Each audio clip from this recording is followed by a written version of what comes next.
हरियाणा की राजस्व एवं स्वास्थ्य विभाग की एसीएस सुमिता मिश्रा ने जनता टीवी से खास बातचीत की। इस दौरान उन्होंने कलेक्टर रेट में बढ़ोतरी और प्रदेश की स्वास्थ्य सेवाओं पर खास जानकारी साझा की।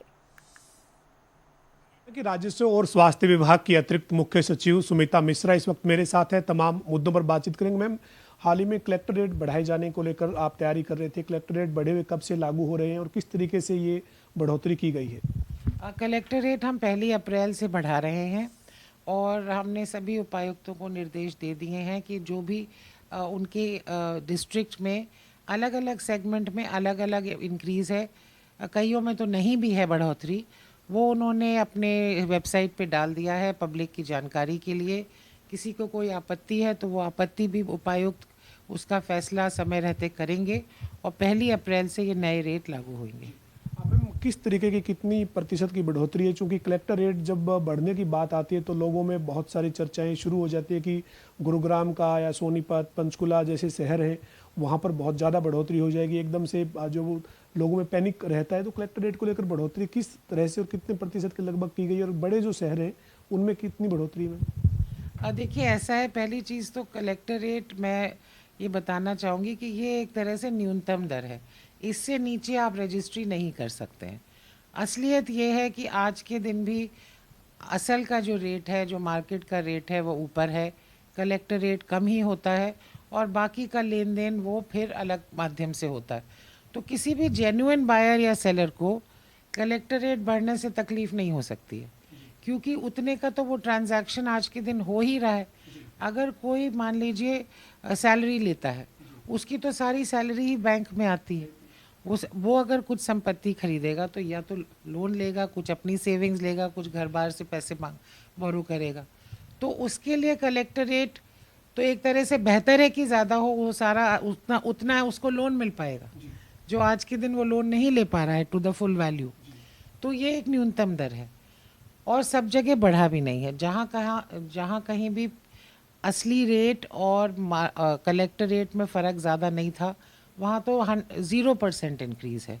और हमारे जो सेगमेंट्स हैं पूरे प्रदेश में, लगभग 1,60,000 सेगमेंट, उसमें 68% ऐसे सेगमेंट्स हैं जहाँ पे ज़ीरो इंक्रीज़ होने जा रही है।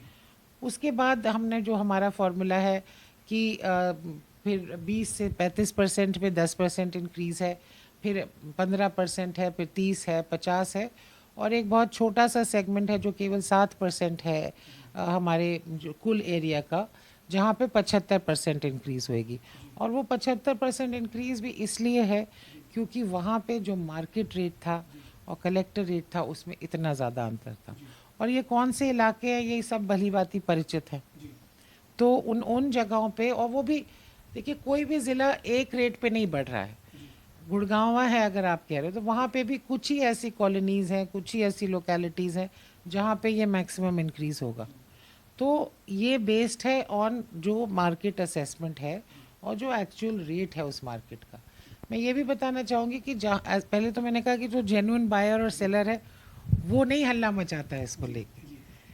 दूसरा, जो किसान है उनके लिए भी ये फ़ायदेमंद है, क्योंकि अगर कलेक्टर रेट बहुत आप कम रखेंगे तो कल के आपके किसान, और हरियाणा में जब इतनी तेज़ गति से विकास कार्य हो रहे हैं, विकास के प्रोजेक्ट्स आ रहे हैं, तो किसान को भी उतना ही नुकसान है, क्योंकि कलेक्टर रेट के आसपास ही उसे मुआवजा मिलता है। अगर हम कलेक्टर रेट वास्तविक रेट पे लाएंगे तो हमारे किसान भाइयों को भी फ़ायदा है। तो कलेक्टर रेट से किसान को फायदा होगा। मैम, इसके साथ साथ लगातार आप राजस्व विभाग के साथ साथ स्वास्थ्य विभाग में भी तमाम जो काम है उनको देख रहे हैं। आज मुख्यमंत्री के साथ एक आपकी महत्वपूर्ण बैठक हुई है। स्वास्थ्य विभाग को लेकर आपका विभाग और मुख्यमंत्री जी किस तरीके से आगे बढ़ रहे हैं? मुख्यमंत्री जी की ये बहुत बड़ी प्राथमिकता है कि स्वास्थ्य विभाग तत्परता से काम करे, लोगों को दवाइयाँ प्राप्त हों, उपचार प्राप्त हो और किसी भी प्रकार की इसमें कोई देरी या गैप ना हो। तो आज भी मुख्य मुद्दा वही था कि दवाइयों की सप्लाई रिव्यू की गई, हमारे पास स्टॉक उपलब्ध है और ये भी निर्देश दिए हैं उन्होंने कि कोई भी डॉक्टर, कोई भी फार्मासिस्ट नॉट अवेलेबल करके मरीज़ को बाहर ना भेजे, और ऐसा करने की स्थिति में उस पर सख्त की सख्त कार्रवाई होगी, जिम्मेदारी तय की जाएगी। तो इस पर हम भी एक एसओपी, एक स्टैंडर्ड ऑपरेटिंग प्रोसीजर के निर्देश जारी कर रहे हैं और इसको रेगुलरली रिव्यू और इन्फोर्स किया जाएगा। सरकारी जो हॉस्पिटल है, नागरिक अस्पताल है, उनको आपने उनका जो स्ट्रक्चर है वो सुधार दिया है, हर जगह अब वो अलग सी बिल्डिंग नज़र आ रही है, लेकिन उसके अंदर जो इंफ्रास्ट्रक्चर की बात है, खासतौर पे जो कुछ टेस्ट होते हैं, अभी हाल ही में विधानसभा के बजट सत्र में ये बात सामने आई कि अस्पताल में टेस्ट नहीं हो रहे, तो उसको लेकर कोई मैकेनिज्म बनाया जा रहा है कि सभी तरह के टेस्ट जो वो लोगों को वहाँ सुविधा मिले? नहीं, बिल्कुल बनाया जा रहा है। और जैसे हमारे रेडियो डायग्नोसिस है, सीटी, एमआरआई, अल्ट्रासाउंड, तो हमने ऑलरेडी वो टेंडर फाइनल कर दिए हैं कि सभी हमारे डिस्ट्रिक्ट हॉस्पिटल्स में पीपीपी मोड में जो सीटी स्कैन की सुविधा है, एमआरआई की सुविधा है, अल्ट्रासाउंड, एक्सरे तो पहले से ही है, तो इन सबको हम अपग्रेड करें। पूरा एक जो विज़न है कि हमारे अस्पताल में सारा इंफ्रास्ट्रक्चर अपग्रेड हो, सफाई व्यवस्था हो, और एक आप एंटर करके आपको लगे कि ये पुराना टाइप का सरकारी अस्पताल नहीं है, बट एक ये मॉडर्न मेडिकल फैसिलिटी है।